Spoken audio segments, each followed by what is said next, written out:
بختیار خان تاسو به څه وایي د دې وخت؟ بسم الله الرحمن الرحیم. دا په دې باندې چې څومره بندنې دي خبرې مذمت وکړي، مذمت کم دی، د مذمت دا لفظ ډېر وړوکی دی. زه خو به دا ووایم دا یزیدیت دی او پته لګي چې یاره یزید په هر دور کې ژوندی دی، نو د یزید ظلم ته مخامخ همیشه حسین هم موجود دی. یزیدیت ته فنا ده او حسینیت ته دوام دی. دا خو پاک ماشوم دی، د مدرسې تعلیم، د خپل دین خدمت، هغه خپل کار توره وځي په جیب کې بلوري وي او هغه پټي کې مړ پروت وي، لاسونه پرې تړلي، لکه دا څه حالات دي. بل زه دا وایم دا د سیاست په نیز نه وایم، خو چې کله نه دا حکومت تحریک انصاف راغلی په هغې کې دا د ماشومانو سره زنا بالجبر او دا قتل و غارتګري دا څیزونه ډېر زیات شوي دي. حکومت ته پکار دی چې په خپل دې څیزونو باندې فکر وکړي چې یاره دا څه حالات روان دي، دا ملک کوم اړخ ته روان دی، خلکو سره څه کېږي لګیا دي.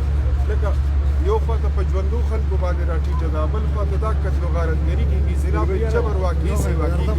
د دې سلیمان دا واقعه چې کوم نن چې د چا په کور کې ماشوم دی په دې باندې جګر خون دی، نن چې چا کره وړوکی دی هغه په دې باندې غمجن دی، ټول ماشومان دوی په کورونو کې جاړي. موږ د حکومت نه او د موجوده پولیس نه چې هغې ته مثالي پولیس ویلی شي، موږ د هغې نه دا مطالبه کوو چې دا قاتلان هم دې ځای کې دي چې دا فوري طور سره ونیولی شي. د دې نیول ډېر ضروري دي او صرف نیول نه دي. ما پرون د پولیس سره خبره کړې وه، ما ستاسو دومره کمزوری کیس چې په هغې کې بیا د خلکو ضمانتونه وشي او بیا د یو عدالت ته نیو د بل نامه پرله پسې مسلسل دا واقعات ما هغوی ته هم دا وویلې چې خپل قابل خلک ځان سره کېنوئ او داسې کیس جوړ کړئ چې مجرم ګرفتاره شي چې هغه د پانسۍ نه بچ نه شي.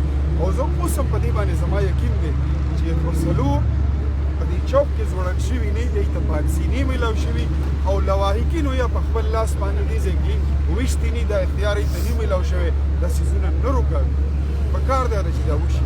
نو موږ دې وخت کې دا ټول ولس چې څومره ولاړ دي، موږ د سلیمان والدینو سره، د هغې مشرانو سره، د هغې کور واده سره لاس په نامه په زړه غمجن ورسره ولاړ یو.